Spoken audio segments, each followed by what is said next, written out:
So just to give acknowledgement to the date, October 7th, which is interesting because when we usually mark a yacht site or um, mark important anniversaries in our time, we usually go on the Hebrew date, which would be the date of Simchas Torah.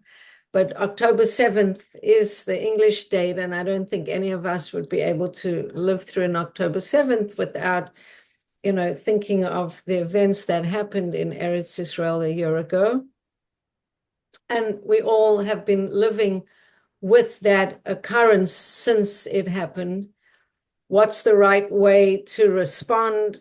How are we supposed to live in a world where that kind of thing it's not just it can happen, it did happen, and it happened so close to home. So in a way, for me, this shiur is a little bit of one of my responses to October 7th, because how do you really know how to respond to something like that? We try to give charity. My family and I, or my husband and I, are very connected to Eretz Israel. We actually happen to be in Eretz Israel on October 7th. And we heard the sirens and we went to shul, and at our particular shul, they had some information of what was happening. People had kind of come into the shul from the street and had shared with everybody what had been going on. And our shul has an outdoor kind of garden space where we were dancing the hakofas. And so when sirens used to go off, we went indoors, and when there weren't sirens, we were outdoors. But at some point, you could actually look from the garden across, and you could see the Iron Dome intercepting rockets. And our shul was very committed to continuing all the hakofas, even though we could hear there were sirens and we could sort of see interceptions.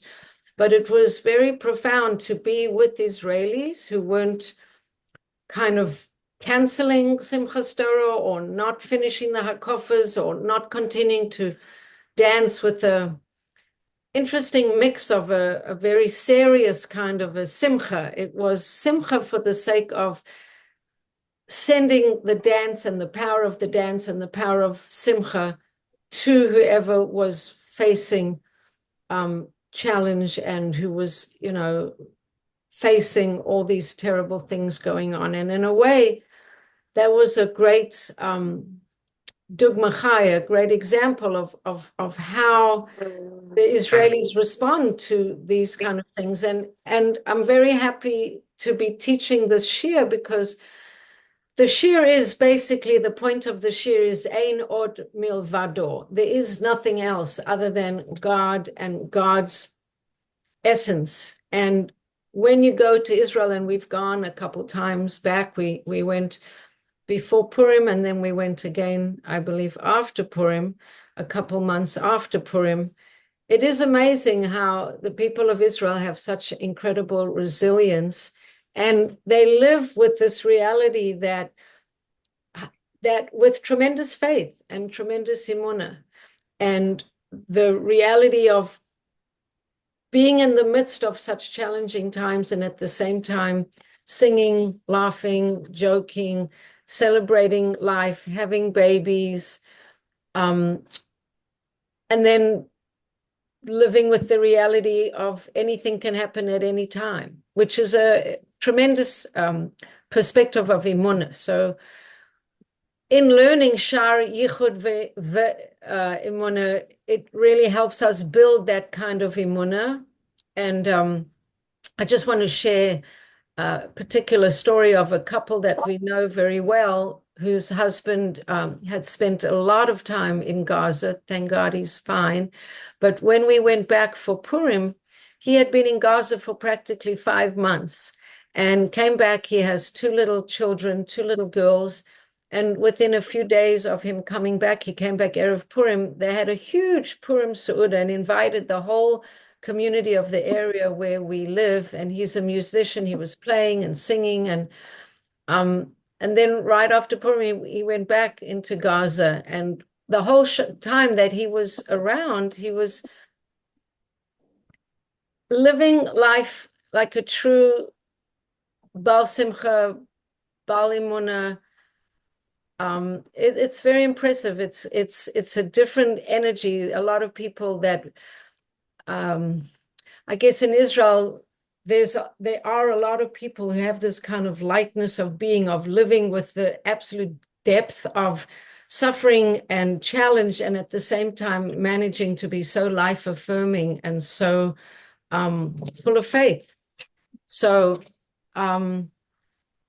just want to dedicate tonight's class to, of course, to all of the hostages. Hashem should have Rahmanas, and they should be found alive and freed, and dedicating also to all the soldiers and the leaders of the soldiers and everybody who makes decisions pertaining to any actions of the soldiers. They should be guided and empowered and victorious. And then to all the people who've suffered so much loss, parents of soldiers, wives, children of soldiers, they should all, and hostages who haven't been found, they should be comforted amongst the mourners of Zion. Now we know what that really means, to be comforted amongst the mourners of Zion. And as we've said so many times, we're part of this incredible time where we're seeing in front of us potential for all of reality as we know it to really shift.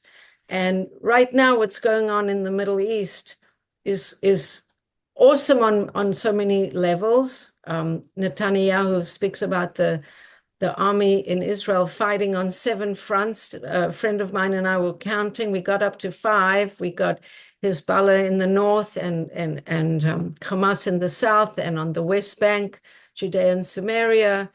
And then we got Yemen and the Houthis, and we got Iran.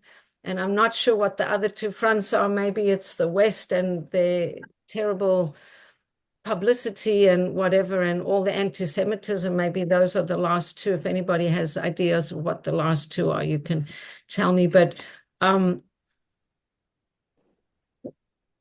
the same time, Israel has Hashem behind it, and we've seen incredible accomplishment of the Israeli army, and the whole Middle East could be changed. All the geopolitical realities could be changed in the next few weeks. Things are so plastic and so potentially transformable right now that it is really possible to see how Mashiach could come literally in a blink of an eye. So with that as a background and acknowledging the auspicious date of tonight, I want to move into our chapter 3 of Shaar Yichud ve'emunah, and we're going to share the screen. And I see that we have a new person participating who I'm not sure, I haven't seen their face, but I welcome you to our class. Thank you for joining us. And okay, so we're looking inside, because the way we study this class is that we look inside, and we in chapter 3. So just before I go into the share, just to summarize a little bit of what we've been saying so far, is that we've been talking about the fact that all of creation really is just manifestations of the articulations of Hashem, that Hashem articulated the world into being, particularly with the 10 utterances, the Esara Mamarot, the 10 utterances. Let there be, there should be light, there should be this, there should be that. We say that that's how Hashem created the world, and that those utterances are made up of combinations of the Aleph base.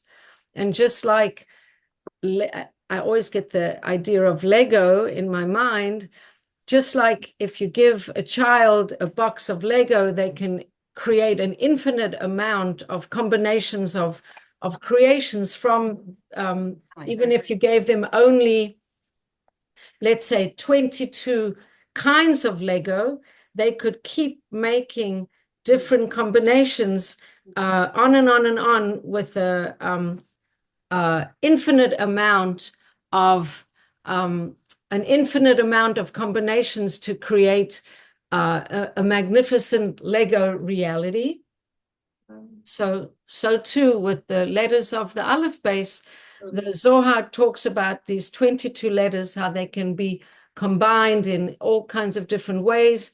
It talks about 231 gates that are a result of all different kinds of combinations, which are basically just the basics of many more combinations that would come forth from that. So everything that exists in the world is as a result of Hashem's utterances, and we spoke about an even, a stone, or mayim, or dust, or any creation is actually a combination and gets its identity from these Hebrew letters, which not so much that they Hebrew letters, as much as that those Hebrew letters are a way that Hashem is infusing his creative energy into the world. And we spoke about the fact that if Hashem would stop infusing his energy into the world, if he would even stop for a moment of infusing his energy into the world would cease to exist. It would cease to be. So just like if you have something floating in the air and it's kept up by some, let's say you have a blower and you have a ping pong ball, for example, and the blower is keeping the ping pong ball up, it's blowing, and the ping pong ball is kind of just staying suspended by this pressure of this air blowing upwards. As soon as that air would be turned off, the ping pong ball would drop right away. And so the Tanya's used an example of Kriyas Yamsuf, of the sea being kept. It kind of went against its nature. Its nature is to kind of just flow downwards, and it went against its nature, and it was kind of kept up with the two walls being kept up by Hashem's energy. So everything in our creation, everything in the world is sustained by an ongoing input of energy, which takes the form or is articulated as Hashem's speech that's coming from his mouth and infusing into the world and keeping all of the world afloat, alive, animated, and in existence. So that's what we were saying before. And now when we come to chapter 3, we're going to talk about the fact that if all of this is true, and the kind of examples that the Tanya was using were there to describe the ideas, the philosophical or the theoretical ideas of the fact that everything in the world is created by Hashem through his utterances. But in chapter 3, the Tanya then says, well, what does that mean about us? Where do we stand in all of this reality, and how do we perceive of our own existence in the construct of everything that's been said? So having said that as by way of introduction, so I'm going to share the screen and we're going to go inside to chapter 3. So going inside to chapter 3, just to read here, the Alter Rebbe has explained that the activating force of the Creator must constantly be vested within creation, ceaselessly recreating and reanimating created beings ex nihilo. When it says ex nihilo, it means unlike an artist who, let's say a potter, takes clay and from that clay he makes a vessel, which we would call yesh mi yesh. It's a creation from something that already exists. When Hashem creates something, he creates it yesh mi ayin. He creates something from nothing. So something from nothing, that's what in English is ex nihilo. This force consists of the creative letters, the Aleph base, which emanate from the 5 supernal organs of verbal articulation. So Hashem has, so to speak, Hashem doesn't have a tongue and a palate and actual Organs. physical features. He doesn't have those physical features, but we say, so to speak, that, so to speak. Okay. So 5 organs of speech: the throat, the palate, the tongue, the teeth, and the lips. That's would be the 5. Okay. Okay, so welcome, Suri. I see Suri's joined us, so it's nice to have you on. Okay, so now let's start reading inside. And if you follow along with me, you can read along. Also, of course, if you have a Tanya, and you could follow inside your own Tanya, but here you could follow with me on the screen. Vehine, acharei hadvarim v'ha'emes ha'ele, after we've spoken all these things, what we were talking about, creation, this activating force that has to continually be invested in things, bringing them into being. Kol maskil al devar yavin la'asuru, eich shekol nivra v'yesh, hu be'emet nechshav la'ayin ve'efes mamash. A discerning person will understand clearly that every creature and being, even though it appears to have an existence of its own, is in reality considered to be absolutely naught and nothing. It's actually Ephes, ayin ve'Ephes. So if everything is only in existence because Hashem is constantly investing his creative energy into that, then what's the reality of something? Does it have an independent reality? Does it actually have a real reality? And I guess I'm in the middle of a sentence here, so I'll carry on reading. Legabe kor hapoel, in terms of the activating force, v'ruach piv, and the breath of his mouth, shebenifal, that is shebenifal, hamachave oso tamid umotzio ma'ayin mamish leyesh.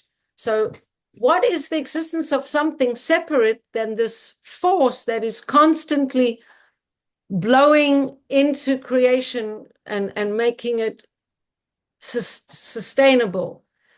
Is there anything at all that can exist? If you take away that sustaining force, then there's nothing there at all, really. What is the nature of reality?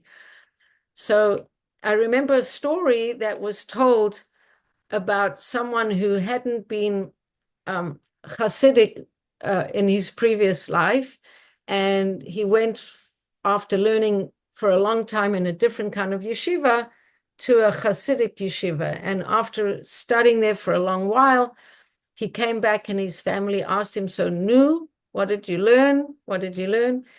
So something like making a joke. I don't know if this is exactly how it went, but something like this. So now, do you know that God exists? So the answer was, well, I for sure know that God exists, but after learning Chassidus, I'm not sure if I exist.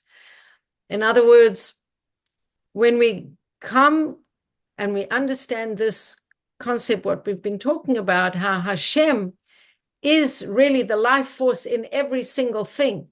And when we said even the stone and the water and the dust, they're really animated by the letters, the Hebrew letters. That's what's holding them together.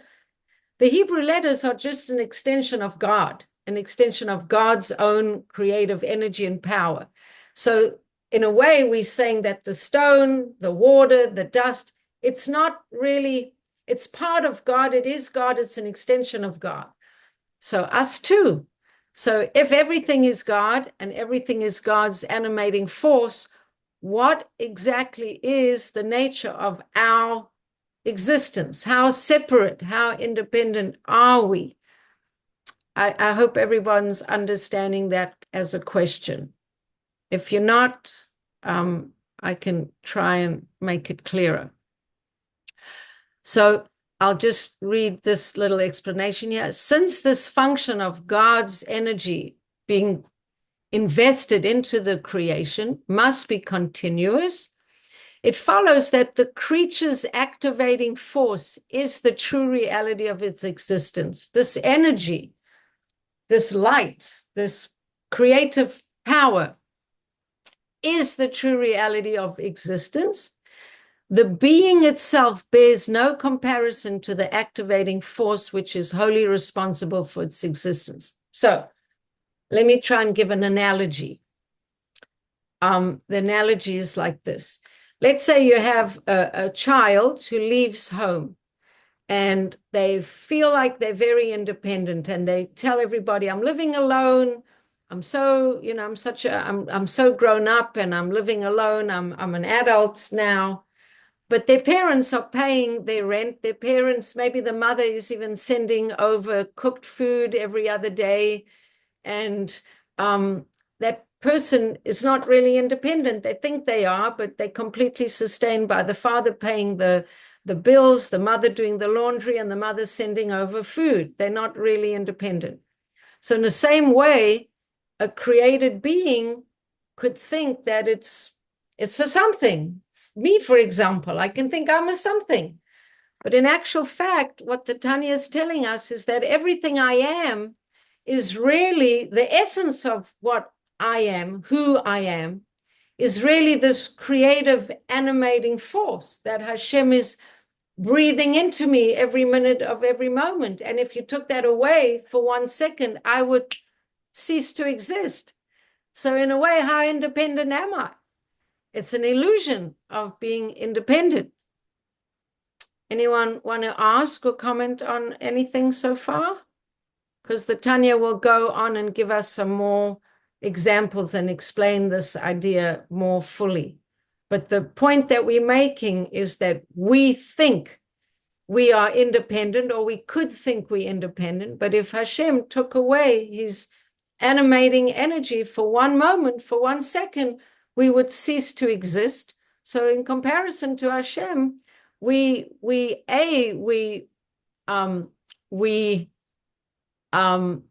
can't even compare the reality of our kind of beingness to the reality of what's actually animating our beingness. We completely and utterly dependent on Hashem.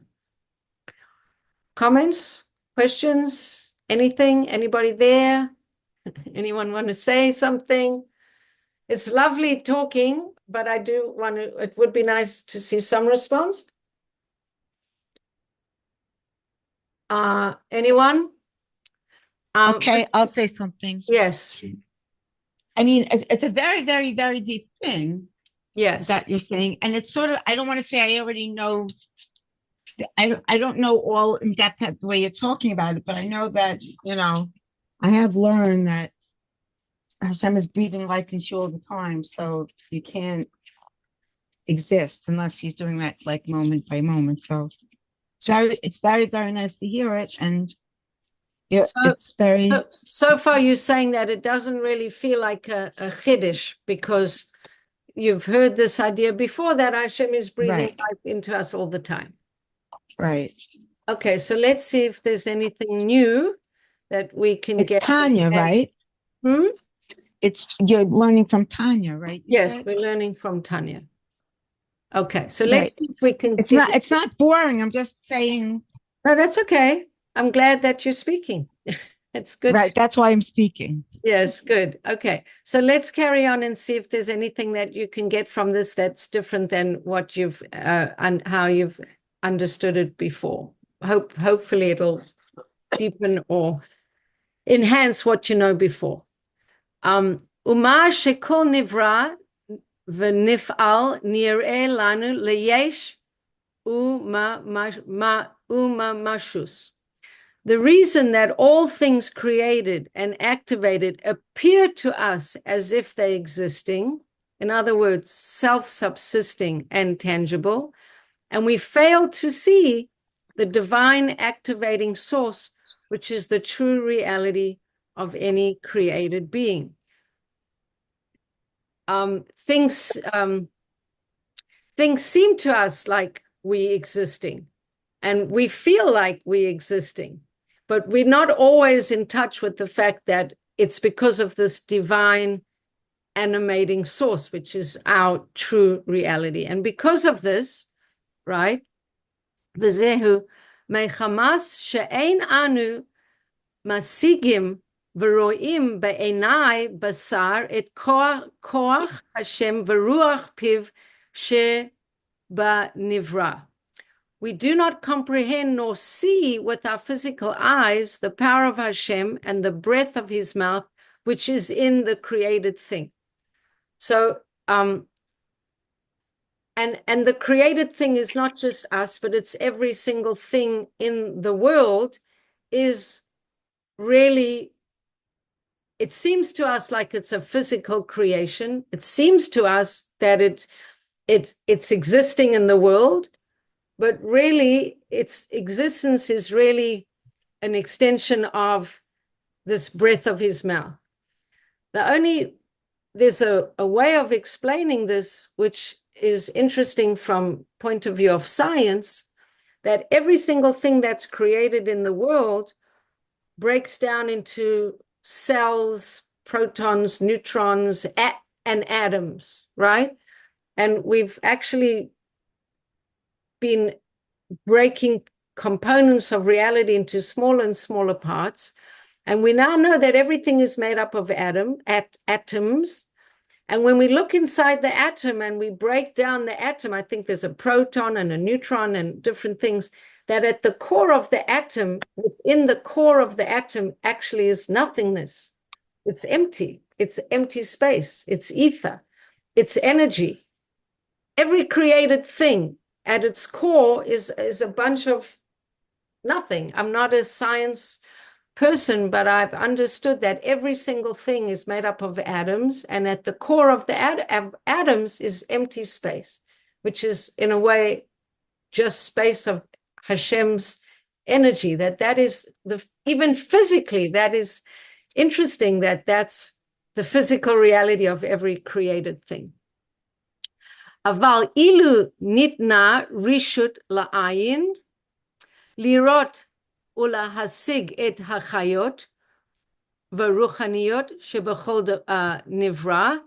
If the eye was permitted to see and to comprehend the life force and the spirituality which is in every created thing, hashofea bo mi motzei pi Hashem v'ruach piv, flowing into it from that which comes from the mouth of Hashem and his breath, lo haya gashmiyot hanivra v'chomru umasu nir'eh klal le'enenu. Then the physicality, materiality, and tangibility of the creature would not be seen by our eyes at all. If we could open up our eyes and see what's really going on, we would see this sort of energetic light, godliness in every single thing.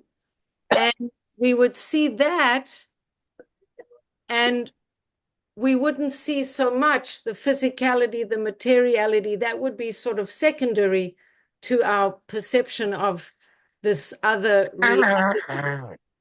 So I see that there was a question here. I just want to see what it is. Show.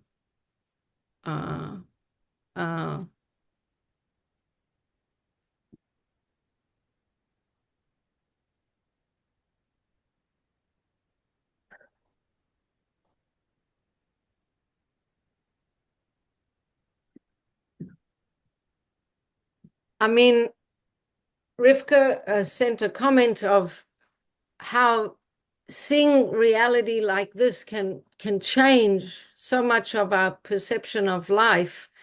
Rivka, do I have your permission to read what you wrote? Because it's can I share it with everyone what you wrote?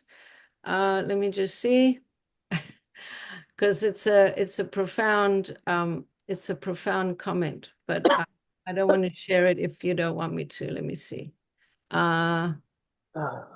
Yes, okay. So Rivka wrote here that this learning takes a bit of pressure off our own illusionary sense of responsibility for everything. It's a clear statement of how little we control. And then Rivka shared that she had a sense of this after her father passed away, Alav Shalom, seeing his small body, just a few, she wrote here, a few dollars worth of elements, and realizing what a gift it was that he was animated by Hashem, allowed to live and make choices and develop himself into the person he became during the years of his life that Hashem was providing. I mean, first of all, thank you for sharing that, and that's very profound. But if we get this idea, and the Tanya's going to talk about it in a little bit more detail, every single thing about our life can really transform. Because it's not just that Hashem is breathing into us, his breath of life, and animating us. It's really that we are, every part of us, not only the breath of his life force, but like I said, even the stone and the water and the dust is also God. So our whole body, our body's God. Everything about us is God. In fact, God is everything. In fact, we all exist inside God. So God is us and we are God. We're going to go through this a little bit more.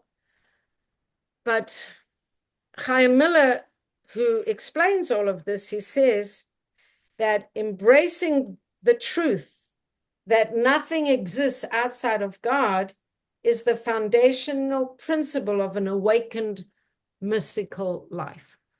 If we can really get this, and get this to the degree that the Baal HaTanya wants us to get it, I guess nothing could ever be the same again if we really learn it truly, because it's saying that every single thing is God. All of us, including our life force, but all of us, our body, the cup, the table, the whole reality of all of creation is all God. And like I say, that person who went to yeshiva is wondering, well, if it's all God, then where am I, and how do I exist? So now I know that everything is God, but what about me, right? What is the reality of my existence? Now, it's kind of intense stuff. Let's see if we can move through it and understand it in a good way. So, if our eyes were permitted to see, the Tanya says, if ilu nitna rishut la'ayin lirot lahasig et hachayot v'ruchaniyot shebechol nivra, if we were permitted to see this in reality and comprehend this, we would see that everything is this godly energy. This is what it says when the Alter Rebbe was just about to pass away. He was lying in his bed and there were beams above him in the bed, and he said, I'm actually able to see not just the wood of the beams, but the life force of God in the beam. So I guess at that moment he was able to move out of his body and his bodily perception to a degree that he could actually see the life force in the beams. But if we were permitted to see everything in this true way, then the physicality and materiality and tangibility of the creature would not be seen by our eyes at all. So, kihu batal b'mitziot mamish, legabe hachayot v'aruchniot shebo. Because the physicality of creation, the physicality of created things is completely nullified in relation to this life force and the spirituality which is within it. And also, ma'achar shemi ba'al edai haruchaniyot, if and without all the spirituality within it, haya ein ve'efes mamish, it would cease to exist.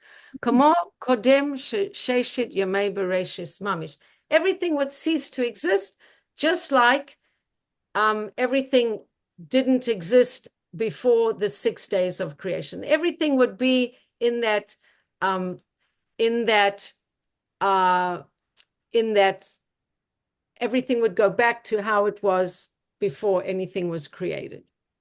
So Rivka, I'm not sure how to answer your question. Rivka asked if God is in death as well. And the only way I can answer that question at this moment is to say there is no death in the world. It's just that once we're not physically in this world, we're in another realm of life where the Gashmiut is not being sustained within us anymore. So God is, of course, in that because our neshama continues to live. There's life after life. It's just not being sustained in the Gashmiut of our bodies. So then, Vaharuchniot hashofea alav mi motze pi Hashem ruach piv hu levado hamotziu tamid me'efes va'ayin leyesh umechave oso. The spirituality that flows into it from that which proceeds from the mouth of God and his breath, that alone continuously brings it forth from nothing to nullity into being, and the spirituality gives it existence. Therefore, there's truly nothing besides him. That's why we say, Ein od milvado, im kain efes bilado be'emet. Ein od bilvado. There's nothing else besides him. In any created being, apart from the divinity, the only true reality that brings something into existence. So let's say God is everything. God is everything. Okay, where am I? Where do I exist? How am I in this whole picture? Everything is God. It's all God's speech. It's all God's action. It's all God's energy. Everything is secondary to that. Where am I? The created being does not constitute a true reality inasmuch as it is wholly dependent, totally dependent for its existence on the continuous flow of divine life force. Indeed, its existence verily consists of that activating force. So we said it's like the child who moves out thinking he's independent, but really he's totally dependent on his parents. His parents are paying the rent, his mother's sending the food, she's laundering his clothes. It's an illusion of independent. He's not really independent at all. So now the Alter Rebbe is going to bring an illustration to explain this. And he's going to talk about the sun. And he's going to say, he's going to give us some metaphor, and then he's going to tell us that the metaphor is not perfect. So I'll just stop the share for a moment and tell you the metaphor. And then I'll explain it to you outside, and then I'll explain it to you. We'll read it inside. He's saying that, and the Tanya is going to say that just like a sun, the sun has all of the light contained in the sun, and then the sun sends out rays, and here down on the earth, we see those rays of sun, and we perceive that those are the rays of sun. They're illuminating, they're making cloudy days sunny, or on a shady day, you see a little bit of sunlight and you're very happy, you go see the sunlight. And the rays of sun are identifiable because they're separate in a way from the sun itself. And so you can perceive them and you can see them. But if you would travel in a little rocket ship with good heat insulation right into the middle of the sun, you wouldn't really be able to see the rays at all, because the sun is the source of those rays, and those rays would lose their separate identity within the sun, and they wouldn't be able to have a separate identity. In a way, they couldn't exist. So saying in one way, we can think of us like that we have a sense of separate identity, as if Hashem is sort of concealing his presence in our world, and we could think of ourselves like rays of the sun. And if we were totally in the midst of the sun, in a way, we could think you wouldn't be able to see the rays at all. But then he says, that's actually not a perfect example, because a perfect example, in this example, on the earth, the sun is a distant away from the earth, and the rays coming out of the sun, they're sort of removed from the sun, and they can have a separate identity. But the example is imperfect, because in reality, we are the rays that are actually inside the sun, because God never goes away, and he doesn't remove himself truly from our existence. And the analogy is much more that we, the ray inside the sun, kind of disappearing because God is so all-consuming, and yet we still have a separate existence. I don't know if this makes sense, but this is how I understand it. We'll look inside and see how the Tanya explains it to us. So coming back into the share, so he says, an illustration of this is the light of the sun. I'm going to just read it in Hebrew, in English, I think, or maybe not. V'amashal lezehu or hashemesh hameir la'aretz v'ladarim. An illustration of this is the light of the sun, which illuminates the earth and its inhabitants. Shehu ziv v'or hamit pashet miguf hashemesh v'ni'er la'ayin kol meir al ha'aretz uv'chalal ha'olam. This illumination is the radiance and the light which spreads forth from the body of the sun and is visible to all as it gives light to the earth and the expanse of the universe. Vehine ze peshut, it's obvious. She'or v'ziv hazeh yishno gam kein beguf v'chome kadur hashemesh atzmo sheba shemayim. It's obvious that this light and radiance is also present in the very body and matter of the sun globe itself in the sky. She'im mitpashet me'ir lema rachok kol kach, kol shekain sheyuchal laha'ir bimkomo mamash. If it can spread forth and shine to such a great distance, for sure it can shed light even in its own place. Rak sheyesh b'makomo mamash, nechshav haziv hazeh la'ayin ve'efes mamash. But in its own place, this radiance of the sunbeam is considered nothing. It's subserved in the greater light of the sun. Ki batal mamash b'mitziut lagabe guf kadur hashemesh, it's non-existent in relation to the body of the sun. Shehu makor haor v'haziv hazeh. The sun is the source of the ray. So next to the source, the ray is kind of like nothing. She haziv haor hazeh einu rak ha'ara mi'ira miguf v'etzem kadur hashemesh. Because this radiance and light is merely the illumination which shines from the body of the sun globe itself. So where's that little comment? Yeah, let's see another comment. I got a comment. Okay, let's see. I see people like to send me notes and don't like to interrupt. Okay.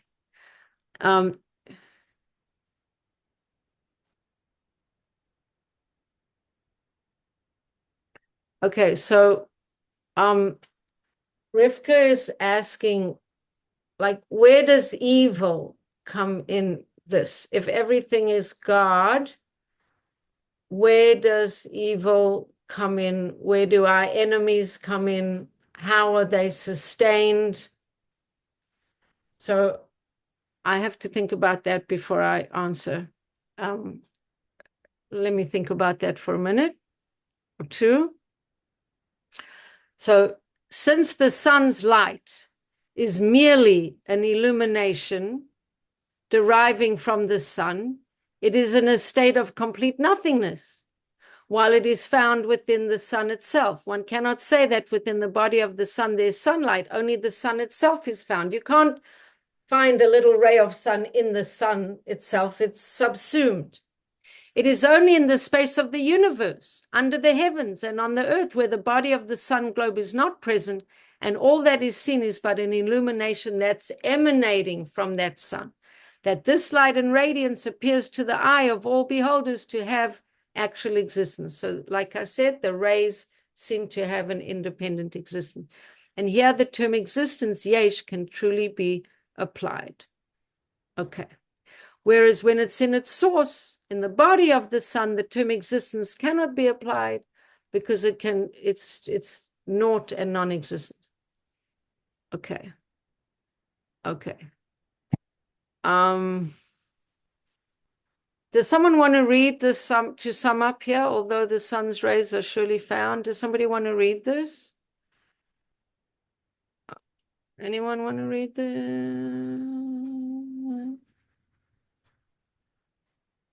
No one wants to read it. Okay, I'll read it.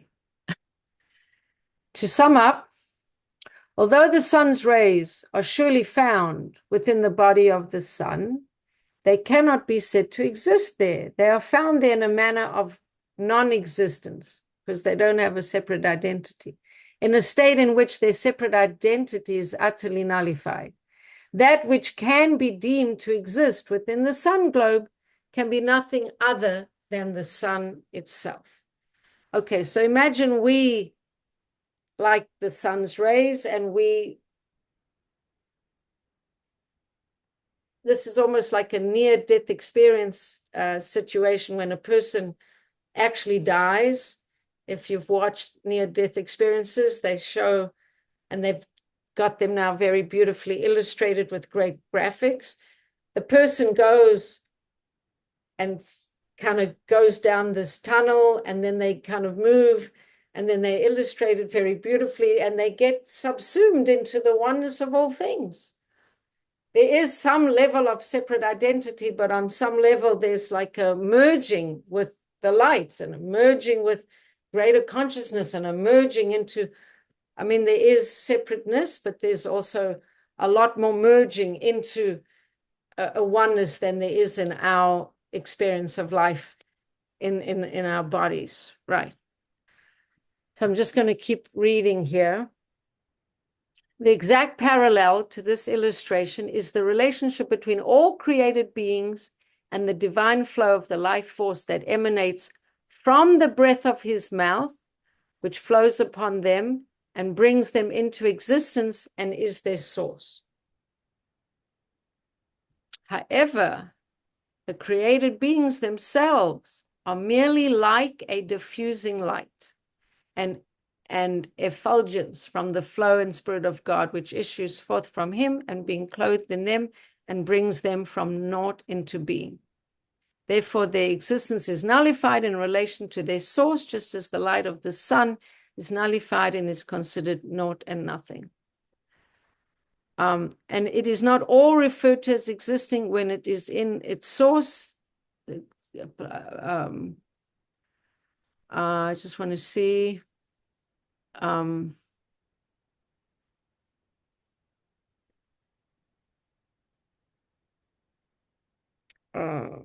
Okay, it's going on and on. Okay, so let's just come back here. So I see we had another question. So let me come to the question. Where is the question? Oh, there's the question. Okay, let me just check the question and then we'll carry on.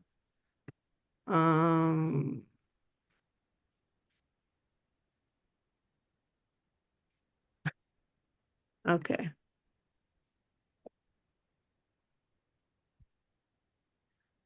Okay. Let me just catch us up where we are here with, I'm learning this to prepare for the classes. I'm learning from Chaim Miller, and he's giving, he explains, he's the person that's helping me understand what all of this is meaning.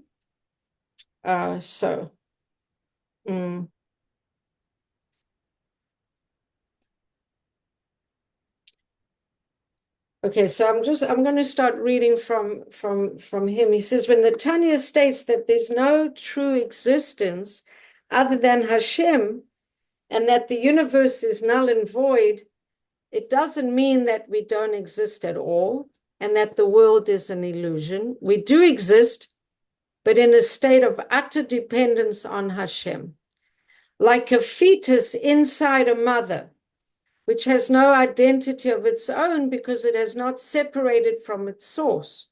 We are inside Hashem's creative power and still identified with him. And much more so since a mother merely sustains her baby, but doesn't keep recreating the fetus constantly. And then Rabbi Chaim Miller gives us an interesting name of what this kind of thinking is called, or what this philosophy is called. He said scholars have described this view as panentheism, not pantheism, but panentheism, which is literally that everything is in God. Everything is in God. It is not that you don't exist. It's just that you don't exist like you think you do. You are really something that happens within God, like a ripple on the sea of the divine. So before I go back into reading the words, because they can get a little, it's to try and explain it and make it relevant is a little bit challenging at this moment. To just explain it in a different kind of way. If God is constantly recreating us, and we are in God like a fetus in the womb of the mother, and that even more so, the mother is sustaining the fetus, but in this analogy, the mother is actually creating and sustaining the fetus at every moment. That means Can I interrupt? Just add one thing to what you're saying. sure. The umbilical cord is the most important thing. Aside from the fact that the fetus is inside the mother's womb, but the umbilical cord is feeding all the life into the baby. And that's the idea that comes up into my mind as you're talking about the fetus, because it's like it's not you're not just sitting there resting. It's not like we're just sitting here in life. It's like an umbilical cord is always going into us from Hashem, giving us like life force all the time. So that's Sorry on to interrupt, but that's one level, and then the Tanya is even saying more, that the mother, so to speak, Hashem, is actually recreating that baby in every moment. It's not just like the mother feeding the baby through the umbilical cord. It's even more powerful in that the mother in this mashal, Hashem, is actually creating that baby at every moment. In other words, if we really understood that Hashem is creating us anew in every single moment, the idea that we are being recreated at every moment can be very empowering in the idea of us being able to be new every day. Now, we've just come through Rosh Hashanah, and when we are talking about Rosh Hashanah, everybody talks about the fact that Rosh Hashanah is a moment of recreation, and we're starting again, and we're being recreated, and it's the birthday of humankind, and it's the birthday of mankind, and it's the Yud at the beginning of, the Yud is the Rosh, and it's the beginning of a whole new year, and we can kind of reformat ourselves into a new being, which is beautiful, and it's meaningful, and it's a lot of what the explanations are around Rosh Hashanah, as well as crowning the king. But really, that capacity to recreate ourselves exists every single moment of every single day. That if Hashem is recreating us anew all the time, if we really lived with that, imagine how much newness we can bring into our beings. For example, let's say yesterday I fell and I hurt my arm. I'm going to start with a very easy example. I fell and I hurt my arm. When I wake up tomorrow, I don't have to have an arm that can hurt. I could kind of, I could, it's not like I'm living in reality, but tomorrow doesn't have to carry the pain of yesterday. Maybe it will. Maybe yesterday I was deficient in vitamin D, but I doesn't mean I have to be deficient in vitamin D, let's say tomorrow or the next day. Now, what do I have to do? And I know this is sort of abstract in a new kind of way of being abstract, but what do I have to do that I don't carry the deficiencies and the negativity of yesterday into tomorrow? So a lot of times what happens is that our head is attached to the deficiencies of yesterday. Our head is attached to what we couldn't do yesterday, and we carry that into tomorrow. But if we truly, with this idea that God is us, we are God, when I say we are God, literally our whole energy is the animation of God, that we are nothing else but God. And God is infinitely creative and reanimating us at all times, then in a way, there's a possibility for us to be very new and fresh every day because we have the power of God's creative energy animating us all the time. Can I make another comment? Well, first of all, Only just because I took a lot of biology and anatomy and science, and this. Remember, you were talking about your cells. Cells are replicating all the time. They're replicating. That's what. That's why you cut your skin one day, and by the next morning there's already a scab because the cells are growing. The cells are growing. So it's just what you're saying. It's just that we don't see it. But that's what's going on. Your skin, your cells are multiplying and replicating and replicating over and over and over again, just so quickly. And that's exactly what you're saying. That's what Hashem is doing. It's like it's new life and it's new being and it's just growing and growing. Right. So thank you for that. So there's tremendous newness, new creation, new. So when we think of Hashem, we know that Hashem is recreating everything at every moment. We know that Hashem is the power of creativity in the world. Now we know that really everything we are, every part of us, every cell, every aspect of not just the life force that's giving us breath, but even our body is the energy and creativity of Hashem, then we are this creative force. We are constantly evolving. We are constantly having the capacity for newness. We are constantly being recreated. Like Sori says, our cells are recreating. Our attitudes also can be full of this freshness. When I think of this kind of freshness, I think almost like of a waterfall or of a waterfall or a wellspring.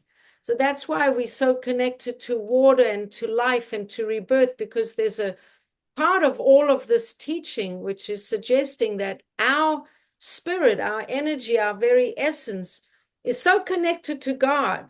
When we think of God, we think of God being the regenerating force. We think of God being the animating force. We've been taught in the previous chapters in Tanya that God is animating every single thing. But how alive should that make us feel with who and what we are?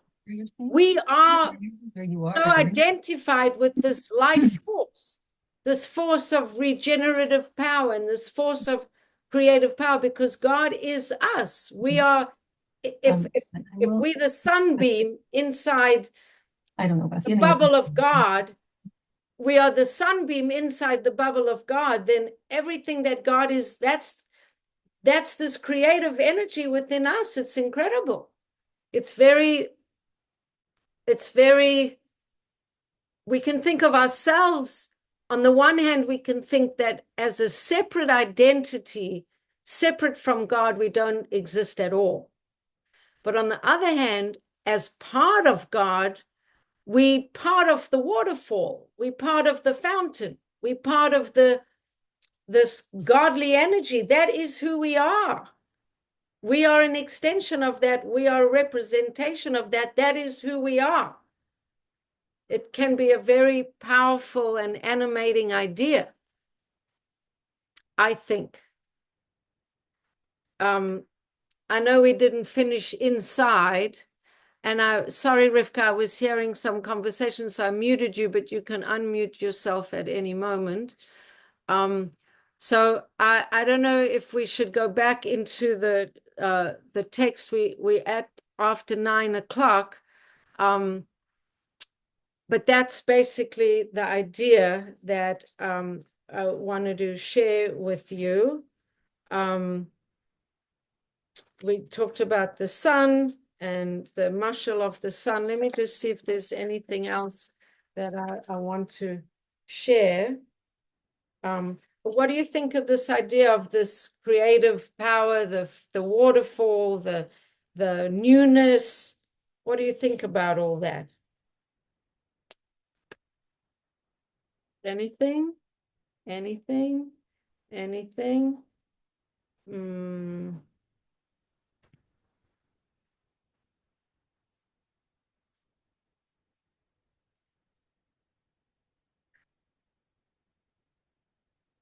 Aha. Okay. Comment.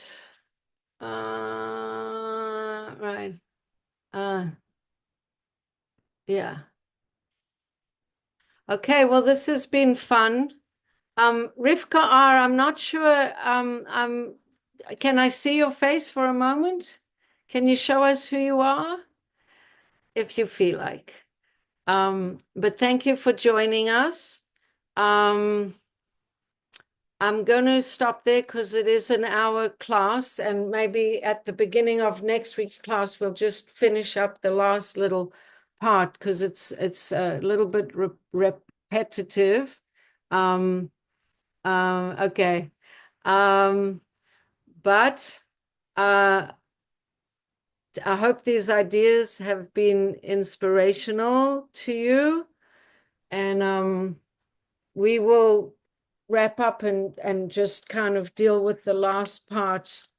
I mean, we can deal with the last part of it next time, unless you feel like I should just finish it off now. But I think we'll stick to the hour. We'll stick to the hour, and we'll just wrap it up next time. Yeah. Okay. Thank you so much. Have a wonderful evening. All the best, and Gemar Chasima Tova to everyone. Are All you right. going to be on Wednesday? Yes, Parsha class on Wednesday. Okay. Thank you so much. Good night. Bye-bye.